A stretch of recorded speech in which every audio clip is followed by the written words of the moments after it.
Alexandria Ocasio-Cortez accidentally spills the beans. We examine Tucker Carlson's populism, and the border wall war continues. This is The Ben Shapiro Show. Oh man, so much to get to today. Wow, a lot of news breaking over the weekend. Plus, as you know, later today, if you are a subscriber over at Daily Wire, then you're going to get 2 extra hours of me every single day. It's going to be unbelievable. We're going to get to all of the news of the day. First, we need to talk about how you send your packages, how you do your mail. So I know that you've been heading down to the post office with this giant box of stuff that you need to send off via the post office. And the post office is great, don't get me wrong, but you know it'd be easier if you didn't have to do that. If you could just sit at your desk and make sure that all of your mail goes out on time with the proper postage. Well, here's the nice thing. You can. We do at the Daily Wire offices. I do from home using Stamps.com. Stamps.com brings all the amazing services of the U.S. Postal Service directly to your computer. Stamps.com is the faster, more convenient way to get postage. Simply use your computer to print official U.S. postage for any letter, any package, any class of mail, anywhere you want to send it, and the mail carrier just picks it up. No more lugging mail to the post office, no more hassles. Stamps.com not only saves you time, it also saves you money as well. With Stamps.com, you get discounted postage rates you can't even get at the post office. Not to mention, it is a fraction of the cost of those expensive postage meters. There's no equipment to lease, no long-term commitments. Again, we use it at the Daily Wire offices. It saves us time. It means we don't have to wait in line. It means that we can do exact postage directly from our desks. Right now, you too can enjoy the Stamps.com service with a special offer that includes a 4-week trial plus postage and a digital scale. Start the new year off right. Go to Stamps.com, click on the microphone at the top of the homepage. You can check it out there and type in promo code Shapiro for that special offer. Again, Stamps.com, promo code Shapiro. That gives you a 4-week trial plus postage and a digital scale. So a very solid deal. Okay, so we begin today with a reminder that the Democratic Party has now taken over the House, which means that we have to take them seriously. We are now supposed to take all of their policy prescriptions and all the things they say seriously. And which Democrats should we take seriously? Well, presumably we should take seriously the Democrats that the Democrats are taking seriously. You know, the ones who are considered the new leaders. We should be taking serious stock of the Democrats that the media say are the ones we should be paying attention to. How do we know which ones? Well, let's say that there were a Democrat who'd been ballyhooed as the new wave in the Democratic Party, a Democrat who'd been featured on social media, a Democrat who'd been featured with profiles in Vanity Fair and the New York Times and the Washington Post, a Democrat who was featured on 60 Minutes over the weekend. Would it be fair to pay attention to that person? I think yes. And I think that if people said we shouldn't pay attention to that person, that would be a bit of media sophistry. If the game were to be that Democrats pay attention to a person and we're supposed to ignore that person lest we be accused of being obsessed with that person, that would be a bunch of crap. Right? So the person of whom I'm speaking, of course, is Alexandria Ocasio-Cortez. Now, the reason that a lot of folks on the right like to cover Alexandria Ocasio-Cortez is because she says dumb things. A lot. Right? It's not that she says dumb things only sometimes. She says dumb things routinely. Like all the things she says, 90% of the things she says are dumb. The only things she says that are not dumb are things that are pop culturally related. So when Alexandria Ocasio-Cortez talks about like instant pot recipes on Instagram, not so dumb. When she talks about how she's a pretty good dancer, not so dumb. When she talks about economics, it's like she stuck her head in an oven. Okay, the things she says are just idiotic. And she gets caught out saying idiotic things on a routine basis. But this does not seem to dim her appeal any for Democrats, which leads to an ironic situation. The same Democrats who have accused Donald Trump of lowering the standards of truth and fact, the same Democrats who say that Donald Trump lies on a routine basis about matters of policy, are worshiping at the altar of this brash new persona, Alexandria Ocasio-Cortez, who is brash and new precisely because she won 12,000 votes in a Democratic primary in a heavily blue district that is majority minority and where the representative happened to be a white person until Alexandria Ocasio-Cortez took over. The racial issue is only interesting insofar as it had an impact on the voting pattern in that primary. Okay, the reason that I bring this up is Alexandria Ocasio-Cortez was on 60 Minutes. Last week, she proposed what she called a Green New Deal. The Green New Deal would have required, within 12 years, 100% of the United States economy to be on renewable energy sources. Right now, only 17% of the U.S. economy is supported by renewable energy sources. So we're talking about the cost of tens of trillions of dollars at a minimum using the current technologies that we have. And if we wanted to develop new technologies, we are probably talking about hundreds of trillions of dollars in order to get to a completely Green New Deal. She also suggested that we should have racial and gender-based equity handled by the Congress of the United States, and that we should raise the tax rates radically. So she did this interview on 60 Minutes because she is the new ideological thought leader, which makes sense. I mean, we've already had the idiocy of watching Bernie Sanders be the ideological thought leader for the Democrats. We've already watched the Democrats trot out a near octogenarian socialist loon bag who's never passed a single piece of decent legislation from Vermont be the ideological thought leader for the Democrats. So why not prettier, dumber Bernie Sanders? How about that? We can go with that, right?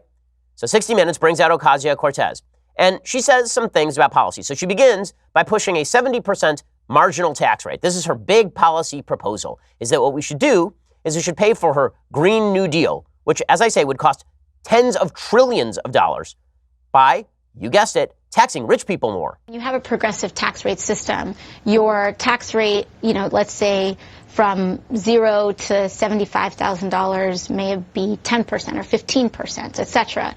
But once you get to like the tippy tops, on your 10 millionth dollar, sometimes you see tax rates as high as 60 or 70%. That doesn't mean all $10 million are taxed at an extremely high rate, but it means that as you climb up this ladder, you should be contributing more. Okay, this is like watching my 4-year-old daughter explain basic addition to me. I mean that she has like a certain amount of kind of baseline understanding, but she doesn't really get it. I like that Alexandria Ocasio-Cortez is explaining to Anderson Cooper, who I promise you pays the top marginal tax rate. She's explaining how marginal tax bracket works to Anderson Cooper on national television. This is the new wave of the Democratic Party. You see, like when you get up to like the very tippy top and the toppity tiptoes, and when you get to like the $10 millionth dollar, that's taxed at a different rate than like if you made $5. Yes, Alexandria, we know. And it's still immoral to steal 70% of a dollar that somebody makes for your own private purposes. Also, the notion that this is going to pay for virtually anything is nuts. She basically says, okay, if you make over $10 million, then we should tax all of that at a 70% rate. And one of my favorite things about this is that people in the Democratic Party are then repeating this. No, it's not that bad. Like, why would that be so bad? There's a thread on Twitter. This had 75,000 retweets from a person named Diana Anderson. I don't know who this person is. This person wrote, okay, so a lot of rich white folks are freaking out about what a 70% tax rate on the wealthy would look like. And they're scared about it and bleep, even though it's literally what rich baby boomers already dealt with. First of all, rich baby boomers did not deal with it. They had massive tax loopholes that were applicable during the Eisenhower era when the top tax bracket, starting at about $3.4 million jointly for households, was at 91%. The effective tax rate for those households was about 45%.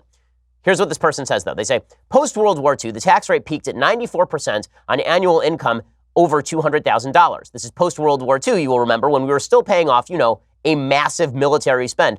By the way, $200,000 in 1946 was like $3 million in 2018. In the decades following, it dropped to a marginal tax rate of 70% of all income over $200,000 annually.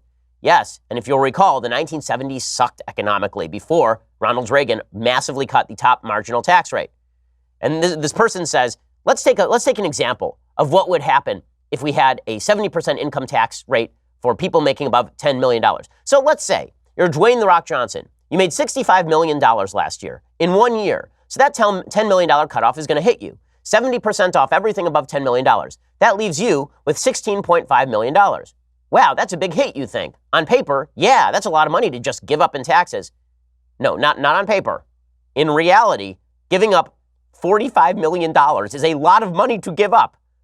But this person says that rate still leaves The Rock with nearly $20 million, considering his $10 million is also taxed at a lower rate. That's $20 million in net pay for a year, which is still a lot of money. So what's The Rock whining about? Here's why this is so intensely stupid. The reason that this is so intensely stupid is because everyone will start using tax avoidance strategies.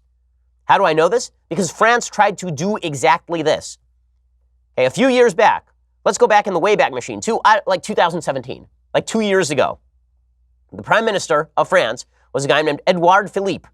Okay, and he had tried to impose, along with Emmanuel Macron, economic reforms that would have led to a massive wealth tax. And what happened? All the millionaires left France. In 2016, 12,000 millionaires immigrated from France. In 2015, 10,000 millionaires left France. It turns out, you know what rich people are really good at? Picking up and moving. It turns out that rich people, if you try to tax them at a 70% rate above $10 million, you know what they'll do? They will just sell their houses and leave and go live in Monte Carlo. If you think The Rock is sticking around to watch $40 million of his disappear every year so Alexandria Ocasio-Cortez can pay off her green Solyndra supporters, you are out of your damned mind. You're crazy. It's not going to happen. And even the Washington Post basically acknowledges this. They do a full economic workup. This is my favorite part. I love this. This is what they say. They say, Ocasio-Cortez's suggestion for nearly doubling taxes on people earning more than $10 million would bring in $720 billion per decade, $72 billion a year. Except that, that's not what's going to happen. Here's it buried deep in this article from the Washington Post. The real number is probably smaller than that, because wealthy Americans would probably find ways around paying this much higher tax. You think? You think maybe The Rock just wouldn't do as many movies? I wouldn't work as hard if I knew 70% of my money were going to the federal government. Already an enormous amount of my money goes to the federal government. You think I would take on extra jobs just so I could pay the bills for the stupid ideas of our Congress people? There's something deeply immoral about stealing 70% of any dollar that anyone makes. And if you think that Alexandria Ocasio-Cortez knows how to spend her money better than The Rock knows how to spend his money, I don't know what to tell you. I'm with Cardi B. I don't know what the government does with my bleeping money, and neither do you.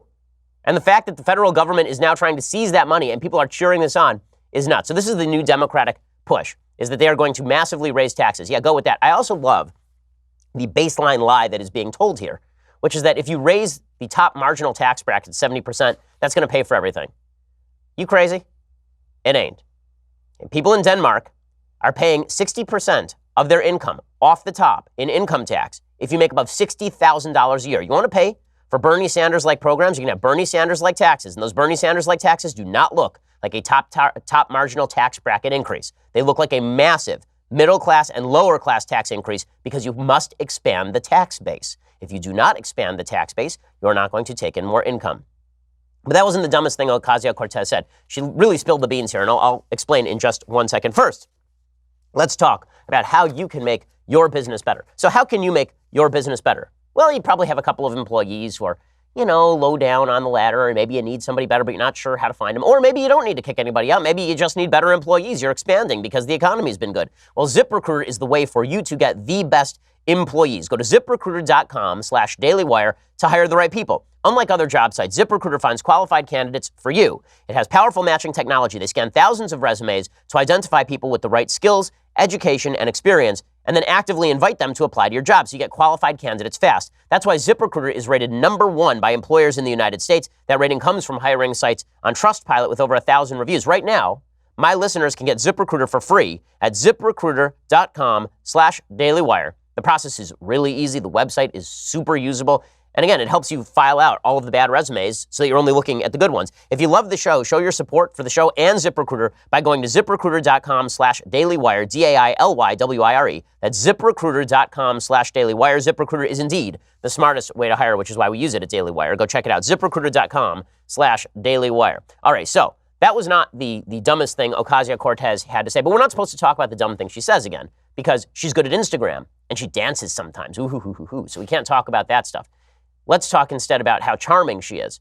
It's amazing. If you're a Democrat and you're charming, doesn't matter how dumb you are. Doesn't matter how many stupid things you say. If you're a Republican and you're dumb, doesn't matter how charming you are. And if you're a Republican who is both charming and smart, then we call you corrupt. Dan Crenshaw. I mean, let's just take, you want to see media bias in a nutshell. Dan Crenshaw is a war veteran who lost an eye in combat, is clever, is witty, was great when he went on Saturday Night Live.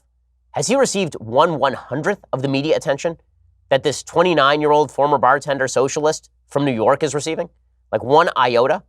And Dan Crenshaw doesn't say dumb things all the time. And he actually has a record of service. And he happens to be smart. But, if you're the media, then none of that matters, right? If you're the media, the only thing that matters is that she's a Democrat. And because she's a Democrat, we have to give her all sorts of leeway. And if you attack her, if you say that her ideas are bad, then this is because you are a sexist. Just the same way that if you say Elizabeth Warren is a charmless hack, then this is because you are also a sexist. Because if you talk about likability, but you're talking about a Democrat, this means that you're a racist or a sexist or a bigot in some way. Okay, so the dumbest thing that Alexandria Ocasio-Cortez said was so dumb on the 60 Minutes interview that even Anderson Cooper looked at her and almost vomited in her lap. So Alexandria Ocasio-Cortez was asked specifically about the fact that she says a lot of things that are not true, that in common parlance, she lies a lot. And she will just trot out arguments that make no sense. She will say things that are blatantly, factually false. Listen to her response, because it is telling about the ways so many folks on the political left think about what politics is, and it explains why younger generation folks are turning socialist. What she's about to say is a sign of deep immorality, deep philosophical immorality. But she says it with a straight face, and so we take it seriously. I think that there's a lot of people more concerned about being precisely, factually, and semantically correct than about being morally right. But being factually correct is important. It's absolutely important. And whenever I make a mistake, I say, okay, this was clumsy. And then I restate what my point was. But it's not the same thing as the president lying about immigrants. It's not the same thing at all. Yeah, it is. So what she says there is that feelings don't matter about your facts, right? My slogan is facts don't care about your feelings. For her, feelings don't care about your facts. So if she's morally right, she can lie, she can get facts wrong. We shouldn't worry about her being semantically or factually accurate. We shouldn't worry about any of those things. Accuracy is of no consequence when what you're saying is morally right. So you might say that we should take her seriously, but not literally. Now, I was informed by Democrats that Donald Trump had lowered the standards of the presidency when it came to truth. I was informed by Democrats that Donald Trump had destroyed our politics because he says a lot of things that are factually untrue. And I've said in the past that when Donald Trump says things that are factually untrue, that he should correct them, and that he's wrong, and that sometimes he's lying, and that that's bad. But Democrats don't actually care about all that. What Democrats actually care about is the narrative. So Alexandria Ocasio-Cortez, when she says facts don't actually matter, what matters is being morally right. This shows why we are in the state that we are. She is not actually saying anything different from what Democrats have said for years, for literally my entire lifetime. Democrats have been saying my entire lifetime that it is okay to lie so long as you get to the end point that you are seeking. If you are Barack Obama, you can lie about liking your doctor and keeping your doctor because the ends justify the means. The ends are morally right. Therefore, the means, not telling the truth to the American people, that's okay too. So when Ocasio-Cortez says, I don't have time to tell the truth, people worry too much about me being factually accurate instead of morally right. One of the ways we decide whether you are morally right is if you are factually accurate. It's pretty easy to tell. If somebody's lying all the time to you to get you to do something, pretty obvious giveaway that what they are trying to get you to do is probably not morally right, because the truth shall set us free. When we hear a group of facts that are laid together to form an argument, then it is inherently more convincing than a group of lies that are put together to form an endpoint if we know they are lies. If you have to lie to get somebody to identify with your conclusion, then you are not only doing it wrong, you are doing something immoral itself. There are certain cases in life where lying is necessary. And there's certainly the Nazis at your door, and you've got somebody who's a resistor to the Nazis hiding in your basement. Do you lie to the Nazi? The typical moral answer would be yes, although Kant would say no. That is not what we're talking about here. What we are talking about here is basically lying to the American people because you think that your point is better than their point. And this is what the Democrats are doing these days. I don't like it when Republicans do it. I don't like it when Democrats do it. I don't like it when Donald Trump says things that are not true about the economy or about immigration or about the state of the Middle East. I don't like when he does any of those things to support his political viewpoint. It's no better when a Democrat does it. But to pretend that the standard has only been lowered on one side is a joke. The standard has been lowered on both sides for years, and it was lowered by Democrats a lot earlier than it was lowered for Republicans. She just let the cat out of the bag. So spare me your lectures about Donald Trump undermining American politics. The same left that disdains Donald Trump for his supposed abolition of basic principles of the presidency, that same left cheers on Alexandria Ocasio-Cortez every step of the way. That same left tells us that Barack Obama never had a scandal. That same left says that Barack Obama never told a lie. That same left says that Bill Clinton should still be held up as some sort of halcyon of the presidency and that his wife should have won in 2016. I'm not going to take moral guidance from these folks. Just not going to happen. And I'm certainly not going to listen to Democrats when they also claim that they actually want to compromise, that Donald Trump is the one standing in the way of compromise. And this becomes particularly galling when you're hearing it about the wall. So the Democrats are claiming now they don't want to compromise, or that Donald Trump doesn't want to compromise, that they'd love to reach a compromise, but Trump won't compromise. Again, Ocasio-Cortez, she just says things that are inadvertently true. Like Democrats don't care about the truth, and also we'd like to tax the crap out of you. She also says Democrats have compromised too much in the past. She can't name a compromise. Like, name a Democratic compromise of the last, say, 15 years. The last time Republicans and Democrats compromised on a bill, honestly, maybe sequestration. Even that was not really a compromise. That was like 2011. So that was 8 years ago now. But she says Democrats have compromised too much. And there's something, I think, deeply telling about the fact that she thinks that Democrats have compromised too much when she can't name a single Democratic compromise in the last 10 years. We as a party have compromised too much, and we've lost too much of who we're supposed to be and who we are. And the Democratic Party has lost too much. I think so. I think we've compromised things that we shouldn't have compromised, whether it's judgeships with Mitch McConnell, whether it's compromising on climate change. I think there are some things that we've compromised a little bit too much on. Okay, they have not compromised on judgeships. Harry Reid nuked the filibuster, and Mitch McConnell has rammed through judges. And on climate change, Democrats have not compromised one iota. They just haven't had the power to get through their radical agenda. So again, just a bunch of nonsense. But it does demonstrate where the Democratic Party's head is at. They are radical. They don't care about truth when it comes to, at least if she's a representative of them. I'm not saying every Democrat. There are a lot of Democrats out there, I assume, who are still caring about truth, who would still like some compromise, who would still like some moderation, but not in the leadership. Not in leadership, because Pelosi can't step on Ocasio-Cortez because she knows the passions with Ocasio-Cortez in the same way that the leadership couldn't step on Bernie Sanders because they knew that the passion was with Bernie Sanders. So what does this lead to? Well, it leads to the government shutdown that's happening over the border wall. So let's talk about the latest on the border wall in just 1 second. First, let's talk about how you protect your property. Well, the way that you ought to protect your property is with Ring. Today, over 1 million people are using the amazing Ring video doorbell to help protect their homes. Ring knows home security begins at the front door. It does not end there. So now they are extending that same level of security to the rest of your home with the Ring Floodlight Cam. And just like Ring's amazing video doorbell, Floodlight Cam is a motion-activated camera and floodlight. It connects directly to your phone with HD video and two-way audio that lets you know the moment anyone steps on your property. You can see and speak to visitors. You can even set off an alarm directly from your phone. With Ring's Floodlight Cam, when things go bump in the night, you will immediately know what it is, whether you're home or away. The Ring Floodlight Cam lets you keep an eye on your home from anywhere. So go check it out. We have a Ring Floodlight Cam at our house, or at least a Ring video doorbell at our house. And it's great. I'm 3,000 miles away, but everybody thinks that I'm home specifically because I can pick up the Ring and I can tell people that I'm at home so nobody's robbing my house. Ring Floodlight Cam offers the ultimate in in-home security with high visibility floodlights and a powerful HD camera that puts security in your hands. Save up to $150 off a Ring of Security kit when you go to ring.com/Ben. Again, that's ring.com/Ben. Go check it out right now, ring.com/Ben. Ring is well worth your time. It's going to make your house safer, make you feel more secure. Ring.com/Ben. Okay, so the Democratic intransigence that has been pushed forth by the Democratic base is exactly what I predicted last year and what anybody who's been watching the Democratic Party predicted last year. This is not a party that was going to come in and be reasonable. This was a party that was going to come in and push the most radical agenda they could and refuse to compromise on anything. So Donald Trump has asked for something like $5 billion for a border wall, which, let's face it, would not be sufficient to actually build the border wall. The actual cost of a border wall apparently is between $11 and $13 billion, not $5 billion. In any case, $5 billion is a pittance compared to what we spend every year on virtually everything else. And we do, in fact, have a border problem. Huge numbers of people are coming across the border. In 2015, this is according to the Washington Post, the year Donald Trump launched his White House bid with a promise to build a wall on the Mexico border, illegal migration to the United States plunged 31%, falling near its lowest levels in 50 years. In 2017, President Trump's first year in office, he continued to insist on the urgent need for a border wall, even as illegal crossings dropped even further.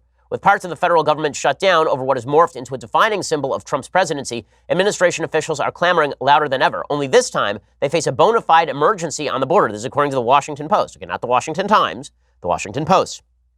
And they're struggling to make the case there's truly a problem. Record numbers of migrant families are streaming into the United States, overwhelming border agents and leaving holding cells dangerously overcrowded with children, many of whom are falling sick. In a letter to lawmakers on Friday, the White House and Department of Homeland Security made a fresh appeal to amend immigration laws they denounced as legal loopholes and blamed for creating a border security and humanitarian crisis.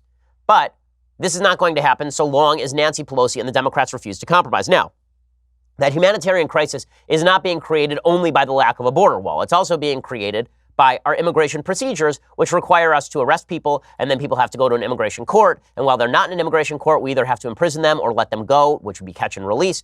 All of that is a mess, and cleaning that up should be top priority. But Democrats are not interested in cleaning up any of this, and they are particularly anti the idea of a wall because they don't want Trump to have a victory. So you end up with idiocies like this. Nancy Pelosi, out front and center, saying that the wall itself is immoral. This is what she said last week. The fact is, a wall is an immorality.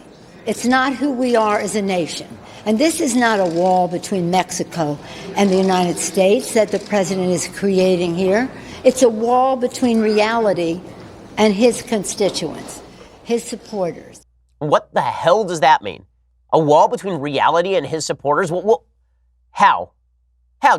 I love that nobody in the media just asks how. Explain. And when she says this isn't a wall between the U.S. and Mexico, that is literally what it is. A wall between the United States and Mexico. Some sort of physical barrier that allows our Border Patrol agents to know when people are crossing illegally. Why this is immoral in any way, Democrats have yet to explain. I love that they can just shout slogans like, it's immoral and it's not who we are. Whenever a politician assures you it's not who we are, be aware that all they are trying to do is shame you into not asking the question, why? Why is it not who we are to protect our own border? Why? I will imagine there are certain things that make us not who we are, right? Imprisoning children, not who we are, because that's not who we are. But building a wall on the border, that's not who we are. President Trump responds by saying, we would like a steel barrier, please. This isn't that tough. He tweeted out, VP Mike Pence and group had a productive meeting with the Schumer-Pelosi representatives today. Many details of border security were discussed. We are now planning a steel barrier rather than concrete. It is both stronger and less obtrusive, good solution, and made in the USA.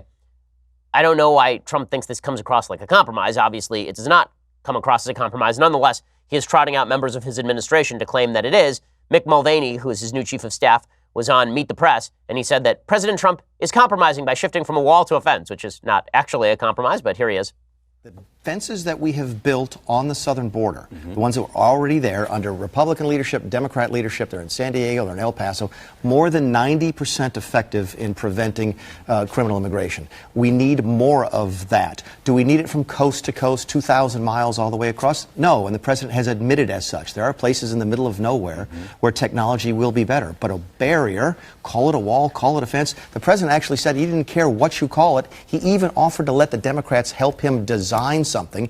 He says as long as it's effective, he doesn't care what you call it. We need something to prevent people from coming into this country illegally. The president isn't wrong on this, and Mick Mulvaney is not wrong on this. I will say that the tactics that are being used by both sides here are obviously pandering to their respective bases. So when it comes to the Democrats, they are pandering to their base by saying we don't need a barrier of any kind, that walls themselves are an imposition. Ooh, it's so terrible. Eric Swalwell, who wants to run for president for some odd reason, he tweeted out that a wall separates us and them. Right, like citizens and people trying to get in illegally. Correct, Eric Swalwell. And then he said that's not who we are in the U.S. Literally, that's how you define a nation, is by separating us from them. That doesn't mean that them are bad, but it does mean that you have to separate populations. Otherwise, you don't know who's a citizen and who is not a citizen.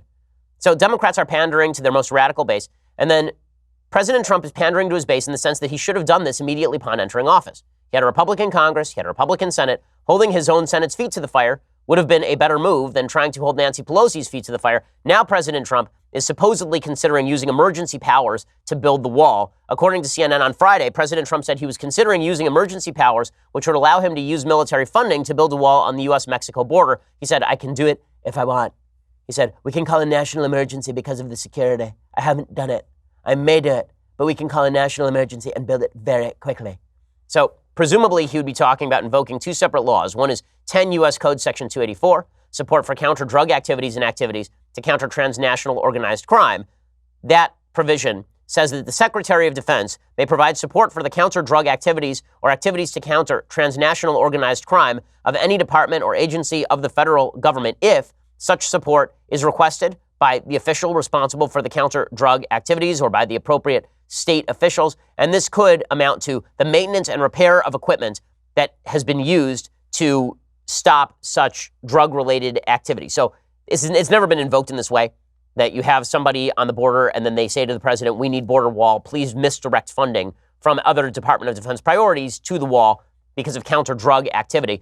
Also, it would be kind of a stretch to suggest that this would fall under maintenance or repair or upgrading of equipment. That usually amounts to, making the equipment better, not building an entirely new barrier that spans thousands of miles of United States border. Legally speaking, it would be difficult for the president to do this, nor really should he, because we don't want the president routinely using national emergency powers to do stuff he can't otherwise get congressional approval for. 10 U.S. Code 2808 is the other one that he theoretically could use. This is construction authority in the event of a declaration of war or national emergency.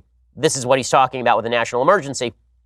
Under this provision of U.S. law, in the event of a declaration of war or the declaration by the president of a national emergency in accordance with the National Emergencies Act that requires the use of the armed forces, the Secretary of Defense, without regard to any other provision of law, may undertake military construction projects. This has only been used in the aftermath of 9/11 to build up military bases in certain areas, and it's supposed to be an emergency use, right? It's supposed to be that Congress just hasn't had time to consider the reprioritization of defense funding. It is not really supposed to be a way of overruling Congress when Congress doesn't want to do something.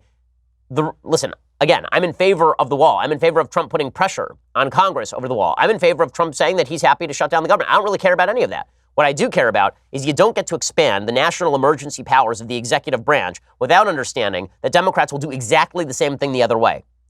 Wait until the shoe's on the other foot and Democrats declare that they are going to have to build out some sort of facility that you don't want them to build out, some national surveillance facility that you don't want them to build out because Congress won't give them what they want and it's a national emergency.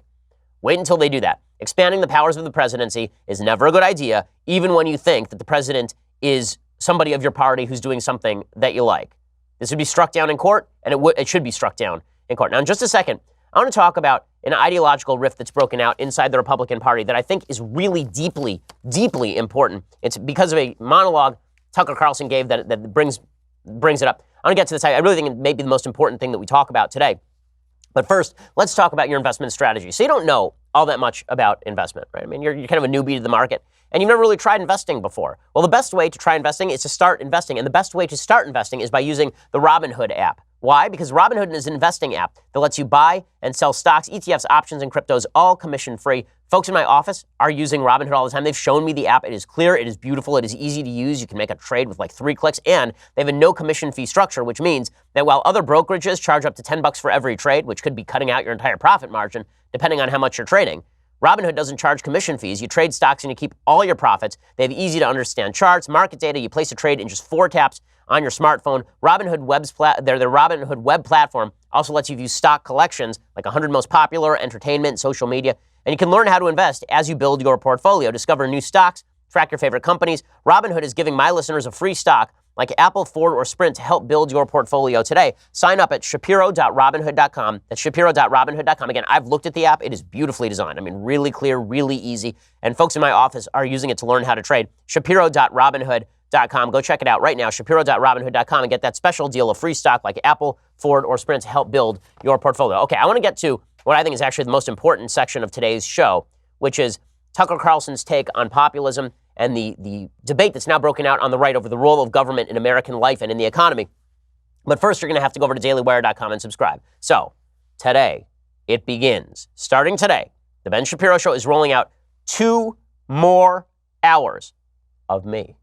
Okay, you can listen live on radio in a bunch of markets across the country, but only subscribers will be able to get the full 3-hour show on demand, meaning my podcast and the 2 additional hours we're doing a little bit later this afternoon. So make sure to subscribe to dailywire.com right now. It's just $9.99 a month. It means you get all the old episodes, and it means you get all the new episodes. Like, you really will not be able to get this stuff, right? Even if you're in a big talk radio market where my show is broadcast, you're not going to be in the car all 2 hours that it's broadcast live, plus the first hour, which is the podcast, right? You're not going to get all 3 hours in the car unless you're a truck driver or something, which is great. But most people are not going to be able to do that. And that means that really what you ought to be doing is going and subscribing so you can get all the hours on demand whenever you want them, and you can see the clips. And we're going to be doing a thing as the time rolls forward where we take your subscriber questions during some of the breaks.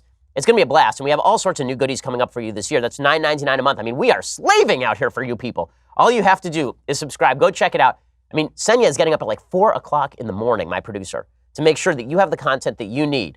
The least you can do is pay for her coffee. She's a charming person. I promise you. Senya's a wonderful person. How dare you, sir, not pay for her coffee? In any case, $99 a year gets you all of those aforementioned glories, plus this, the very greatest in all beverage vessels. View it. Feast your eyes upon it. The leftist tears, hot or cold tumbler. Magnificence, bottled and sold to you at that low, low annual price. $99 a year. Also, please subscribe to us over at YouTube, over at iTunes. We are the largest, fastest growing conservative podcast in the nation.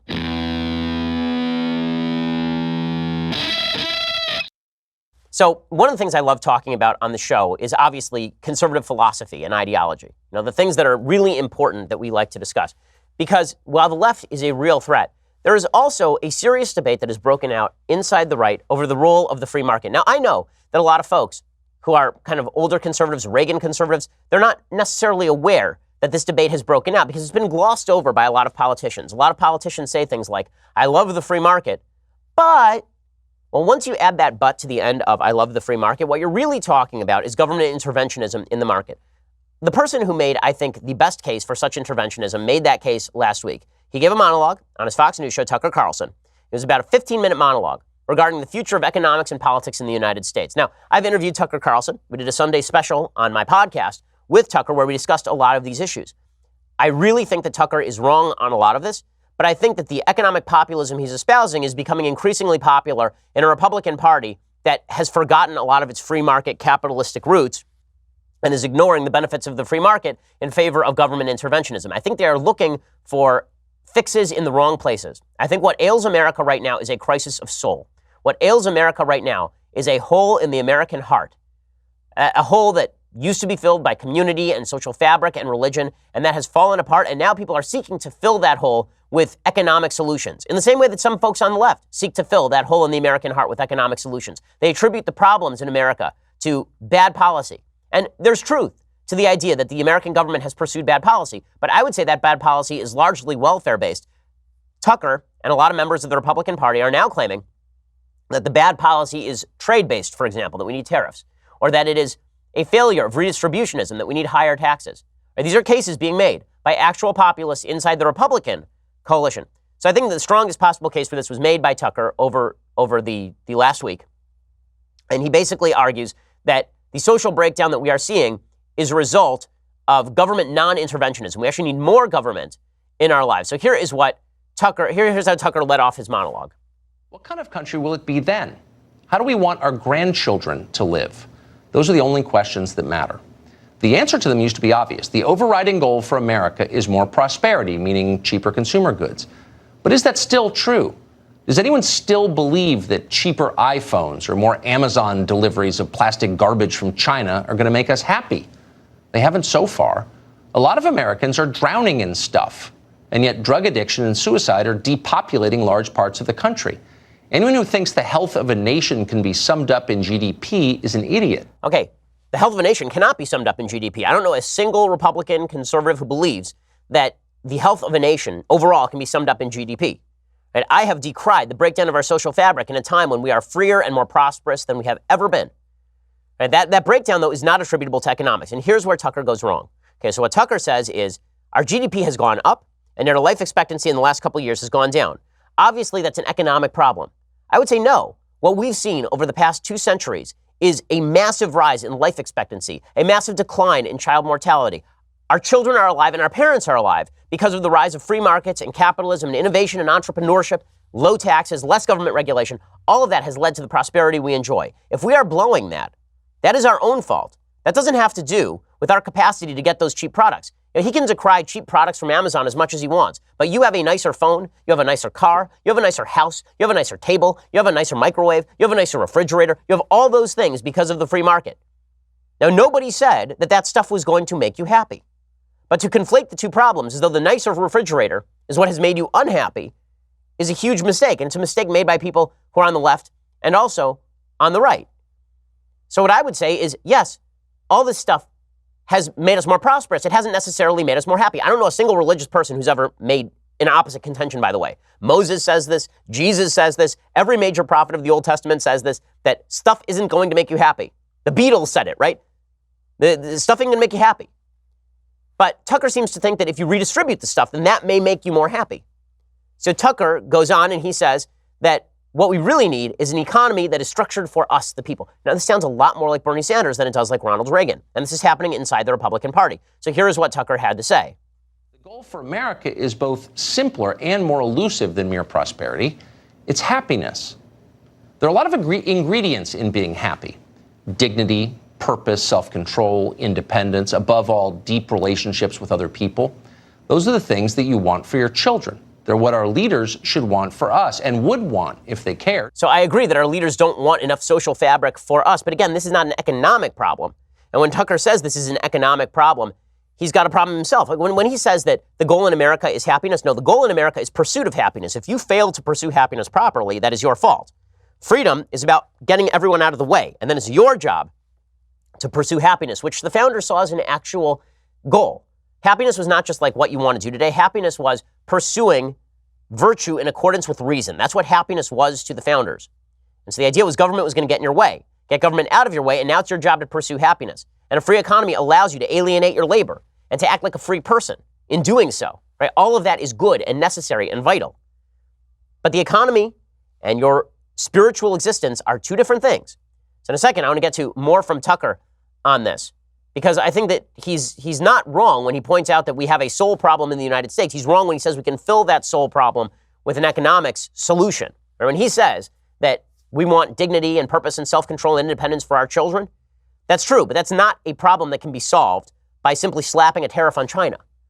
These are, as a parent, these are problems that are solved by you talking to your children about values and morality and decency. That's where the lack comes in. 17-year-olds are not committing suicide because his pops lost his job at the factory in 1994. 17-year-olds are committing suicide because their parents got divorced. 17-year-olds are committing suicide because they live in a world without values, without social fabric, and without guidance. That's why 17-year-olds are killing themselves. That's why the opioid epidemic is happening.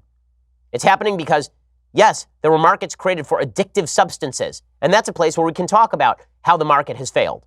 But that's not really what Tucker's talking about. What he's talking about is the idea that an economy ought to be chained up and it ought to work for us. Except you can't enslave an economy any more than you can properly enslave a person, nor should you. Freedom matters. So Tucker continues by saying that the big problem here is not that we don't know what to do, it's that our leaders just don't care about us. And this I object to. I think that our leaders do care about us.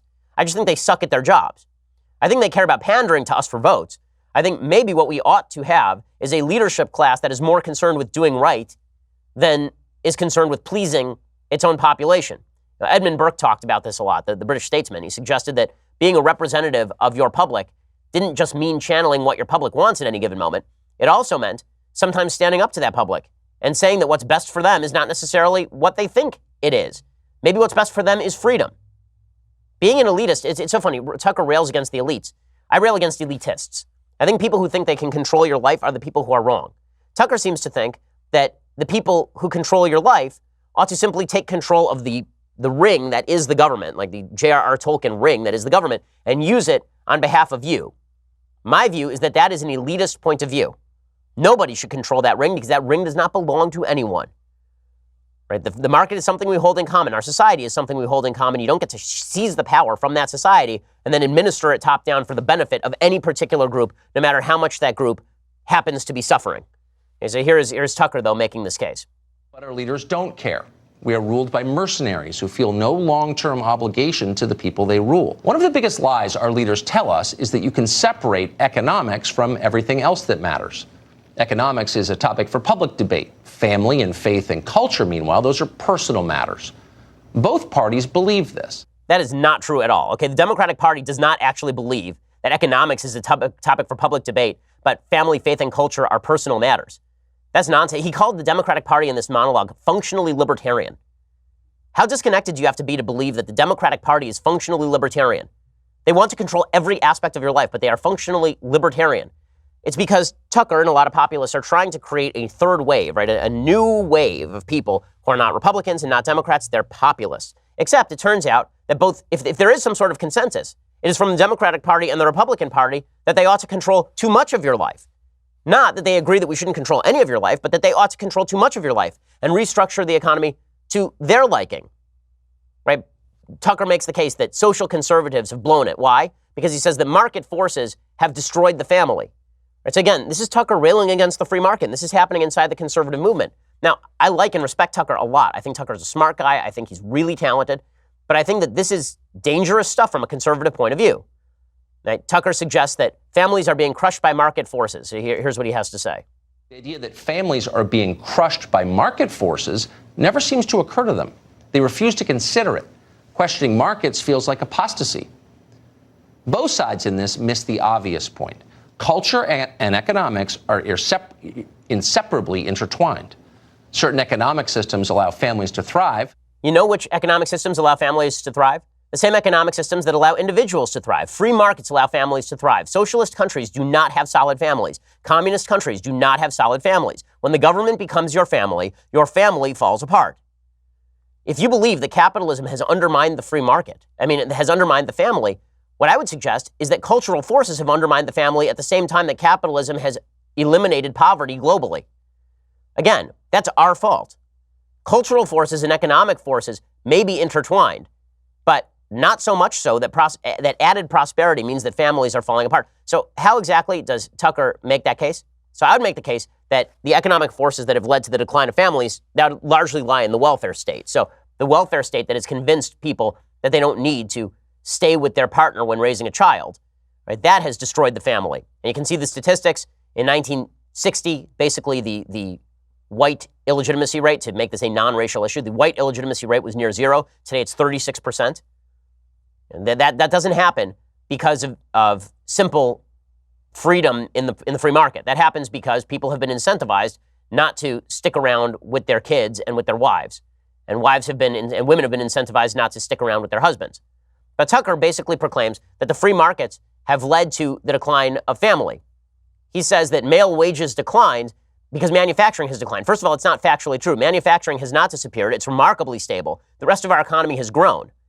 Manufacturing represents less of a percentage of our overall economy than it did 50 years ago, but it represents exactly the same amount of productivity that it did 50 years ago. The middle class in the United States is not disappearing.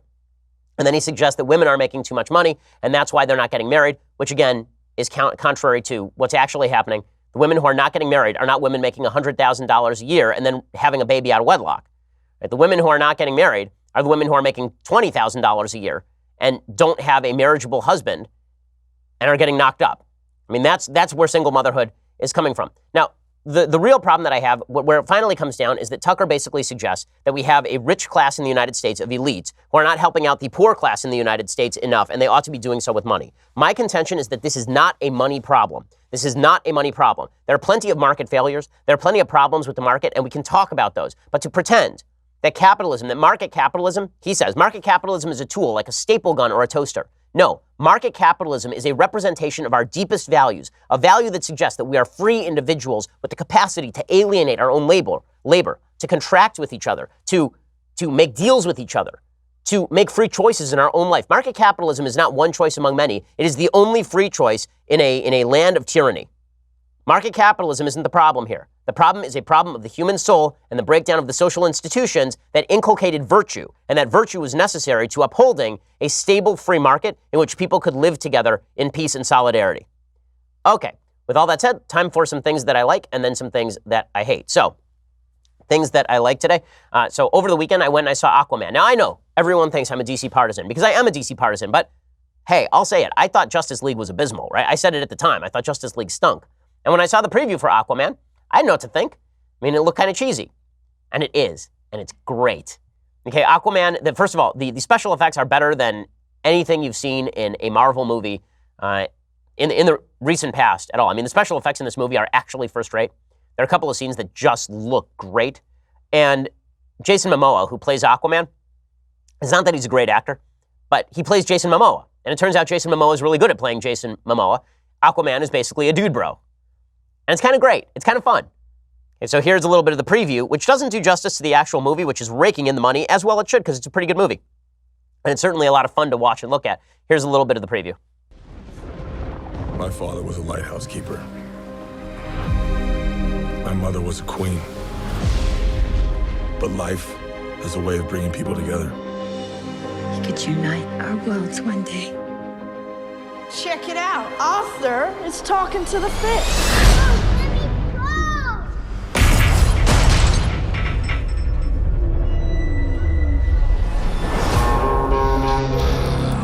They made me what I am.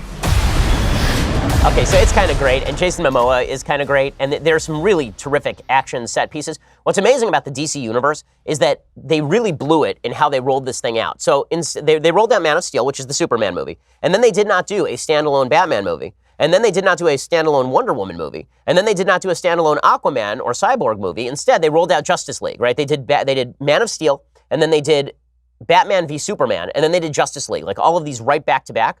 I think they did Wonder Woman right before Justice League, actually. what you have to do is what Marvel did, right? You bring out each of these heroes individually in their own movie, and then you have the crossover. So they blew that. But anybody who says the DC universe is dead, Wonder Woman is a standalone franchise, and that's making all sorts of money. Aquaman is now a standalone franchise. This movie is going to make more money than Wonder Woman by leaps and bounds. It's made a bunch of money because it's a pretty good movie. So that means Aquaman is alive, and it means that Wonder Woman is alive. It means you need to recast Superman. It means you need to recast Batman. It means that you need to do a cyborg movie that's actually pretty good. And then it means that you need to do another crossover movie and basically act like Justice League didn't exist. That's what has to happen in the DC universe. But the DC universe is very much alive and kicking and good for the people who put together Aquaman, which is a fun movie. Okay, other things that I like today. So there is a rule in politics that there are certain things that you're not allowed to say, that you just can't say. One of the things you're not allowed to say and you're not allowed to talk about is what they call rapid onset gender dysphoria. So we talked about this a few months back. There was an abstract from Brown University that specifically talked about how basically gender dysphoria was being treated like cutting or like bulimia or anorexia, that is becoming a trendy thing among certain groups of particularly young women. And then people were sort of doing it in groups, that people who were surrounded by folks who considered themselves transgender were more likely to start considering themselves transgender. Abigail Shrier has a very, very gutsy column in today's Wall Street Journal talking about all of this, saying, like other social contagions such as cutting and bulimia, rapid onset gender dysphoria overwhelmingly afflicts girls. But unlike other conditions, this one, though not necessarily its sufferers, gets full support from the medical community. The standard for dealing with teens who assert they are transgender is affirmative care, immediately granting the patient's stated identity. There are, to be sure, a few dissenters. This idea of what we're supposed to do as therapists is to affirm, that's not my job, says psychotherapist Lisa Marciano. If I work with somebody who's really suicidal because his wife left him, I don't call his wife up and say, hey, you got to come back.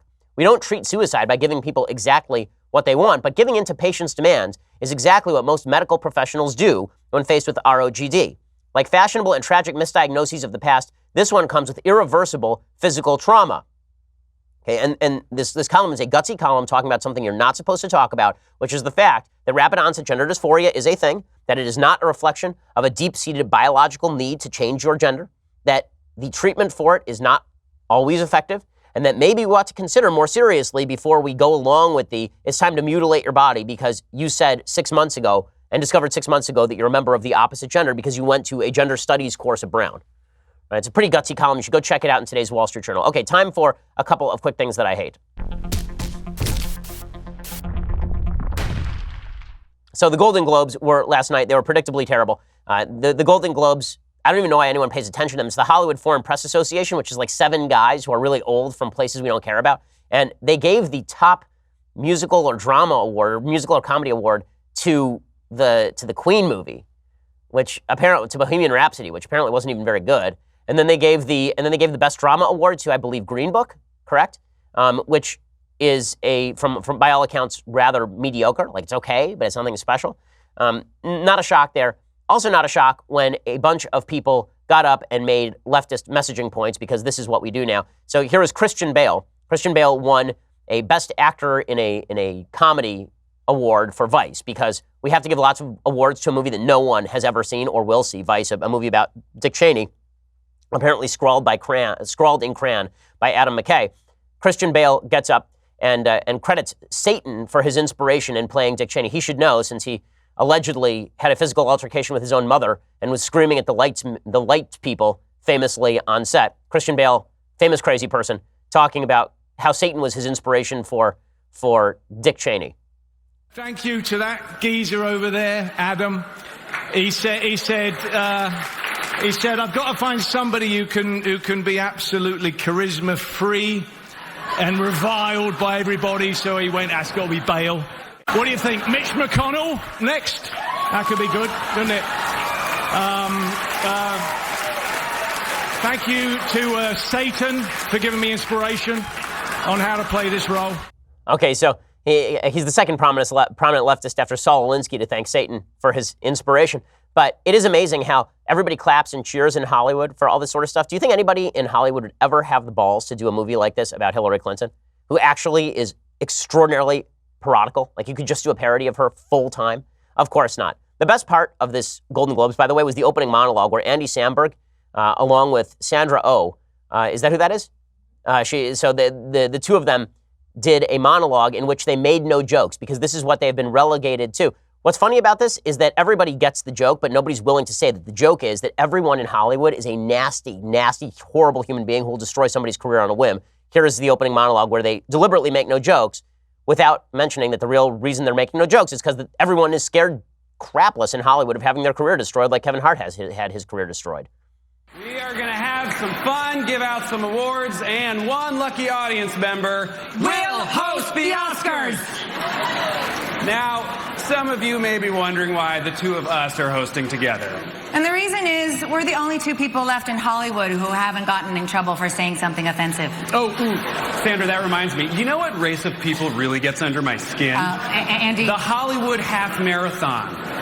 Because it messes up all the traffic, you know? Oh, yeah. I hate that race of people. It's the worst race of people. Okay, so again, this is what humor has been relegated to, and they don't even get that this is what they've done, right? This is what Hollywood has done. They're laughing at their own inability to laugh at things. So well done, Hollywood. Just really, really expert stuff right there. Okay, final point in the things that I hate today. So I want to mention this. Last week, I had a meeting with some folks at a charity. I don't want to mention which charity because it's really not relevant. It was a nonpartisan charity involved in a cause that is supremely nonpartisan. It was a charity in the arts, right? And they were looking for a board member. And I was seriously considering joining the board of this charity because why the hell not? And then it occurred to me, I warned them, look, I'm political, which means that probably there will be other people on the board who don't like what I have to say, but who cares? I don't like what they have to say. We're all here to help out people in the arts. And one of the board members said, well, there may come a point where there's a bunch of resistance to you and we have to throw you off the board. And it occurred to me that we now live in a reality so nasty and terrible that if you are of the right wing, you cannot actually be on a nonpartisan board helping people in completely nonpartisan ways, in completely anodyne ways, out of fear that somebody will target you and other members of the left who are on the nonpartisan board will see fit to destroy your life for having tried to do something charitable. That's where we are. Well, the same thing is true in comedy. The same thing is true in Hollywood. It's true across the board. It's really nasty and it's really ugly. If we can't get together on nonpartisan boards to even do good things out of fear that someday somebody is going to come down on one of the members of the board and the other members of the board will see fit to destroy that person who is just there trying to do a good thing, I don't know how we're going to get along. I mean, you want to talk about the breakdown of the social fabric that has nothing to do with economics and everything to do with values, principles, and decency, all of which seem to have fled via the back door. All right, well, we will be back here a little bit later today, so go check it out over at dailywire.com. I'm Ben Shapiro. This is The Ben Shapiro Show. The Ben Shapiro Show is produced by Senya Villarreal, executive producer Jeremy Boring, senior producer Jonathan Hay. Our supervising producer is Mathis Glover, and our technical producer is Austin Stevens. Edited by Alex Zingaro. Audio is mixed by Mike Caramina. Hair and makeup is by Jesua Alvera. The Ben Shapiro Show is a Daily Wire Forward Publishing production. Copyright Forward Publishing 2018.